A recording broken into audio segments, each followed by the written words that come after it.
On est de retour pour encore quelques minutes au débatteur et c'est le moment de voir ce que vous pensez de cette question qui divise et qui fait réagir depuis des heures. Depuis qu'on a lancé ça sur les réseaux sociaux, on a commencé à accumuler vos commentaires. Il y a Patrice qui dit: il y a longtemps que ça devrait être le cas, donc oui, de payer pour notre propre consommation d'eau. Il dit: on gaspille tellement, c'est honteux. Régent dit: avant que les contribuables paient pour l'eau, il faut d'abord que les compagnies, les entreprises paient davantage pour leur consommation. Et il y a Yves qui dit: oui, si l'on fixe une consommation annuelle maximale graduée selon le nombre d'adultes et d'enfants sous un même toit et qu'on pénalise en cas de dépassement du maximum autorisé, mais ça suppose donc des compteurs. Alors, quand oui, on va demander... Non, mais comment veux-tu gérer ça? Tu vois? Maintenant, il va falloir que je déclare combien j'ai de personnes dans la maison. Mais non. Je vais aller avec le camp du oui. Hein? Victor, Dominique, je commence avec toi, Dominique. Ce serait quoi la façon qui pourrait être utilisée pour justement amener ce système de payage en fonction de la consommation? Bon, étape 1, ne pas nommer François en charge du groupe de fonctionnaires. Ça, c'est étape 1. Mais étape 2, on commence à le faire. Hein? C'est-à-dire que là, il y a des politiques qui visent les universités, il y a des politiques qui visent les cégeps. C'est par règlement. Puis quand François dit c'est impossible de gérer ça, moi j'étais à Berlin il y a peu de temps, puis quand tu rentres dans un appartement, le compteur est là. Alors je sais pas si les Allemands ont compris quelque chose, ils sont capables de faire quelque chose que nous on n'a pas compris ou qu'on n'est pas capable de faire, mais si c'est bon pour Pitou, c'est bon pour Minou. Victor. Moi, tu vois, j'aime la politique des petits pas. Une des premières choses que je ferais, ce serait de mettre une taxe spéciale sur les produits à haute consommation d'eau. Je pense aux piscines, je pense aux machines à haute pression, je pense à tout ce qu'on sert qui consomme de l'eau de façon supplémentaire, comme on l'a fait pour les produits électroniques, par exemple, et le recyclage des produits. Je trouve que ce serait une première façon, justement, d'amener une contribution sur la consommation d'eau sans nécessairement rentrer dans l'installation de compteurs qui peut être plus complexe. Et c'est là où je dis, il y a plusieurs façons de le faire, Nada. Mais c'est ce que je dis, par règlement, on peut le faire. Qu'est-ce que tu penses de ce commentaire-là de Yves dire, tu sais, on y va avec un montant, vous avez le droit de consommer cette quantité d'eau-là en fonction combien vous êtes dans la maison, tout ça. Puis si vous dépassez, là, il y aurait des... Ouais, mais comme on a dit, là, ça va être compliqué après ça au niveau du recensement, savoir qui est là, qui est pas là. Là on a tous des compteurs d'électricité, non, mais on n'a pas des compteurs d'eau.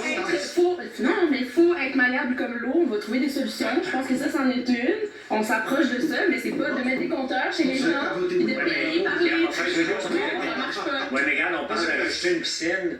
Mais quand tu rajoutes une piscine, l'inspecteur de la ville vient. Absolument. Il y a des frais, il y a des c'est frais. 20 000 de plus, on va monter tes taxes. On va aller voir, on va aller au résultat tout de suite. Désolé, il faut y aller 22%. Donc, au début de l'émission, on disait que oui, on devrait payer pour notre consommation. Soit, regardez, ça a monté, là, oui. 35% pensent que oui. 15 minutes. Ça va peut-être prendre plus que 15 minutes. Hey, merci beaucoup pour ce débat bien arrosé. C'était vraiment intéressant. Je l'ai montré super vite, OK? Donnez-moi juste une Si seconde. on disait que oui, on devrait... OK? Donc, si je me fie, seriez-vous prêt à payer pour votre consommation d'eau? OK? Au départ, c'était 25,80. Là, ça l'a changé. OK? De même, là. OK? Donc, c'est 35 pour oui et 65% non. Sérieusement, je suis un peu mitigée entre les deux parce que c'est vrai qu'on a tendance à surconsommer, que ce soit l'électricité, que ce soit l'eau, que ce soit le gaz, que ce soit n'importe qu'est-ce qu'on peut utiliser. C'est extrêmement vrai qu'on surconsomme dans la vie. Puis malheureusement, je trouve ça dommage parce qu'on on détruit de belles places dans ce monde en surconsommant. Puis non seulement ça, mais on pollue aussi l'eau qu'on utilise. De là à aller nettoyer le driveway de ta maison au mois d'avril, excuse-moi, là, mais c'était peut-être un peu trop, hein?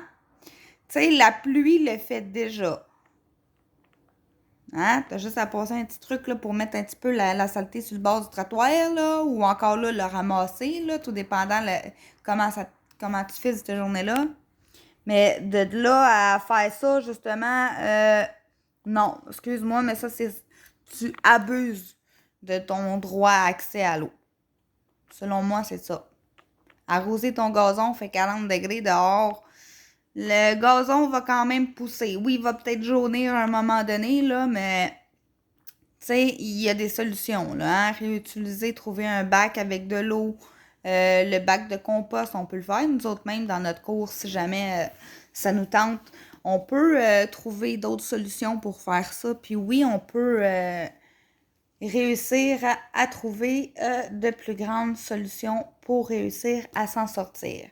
Donc, sur ça, likez, commentez, partagez, puis n'oubliez pas, n'importe quel commentaire est bon, que ce soit positif ou négatif, il y a toujours quelque chose de très bon à apprendre.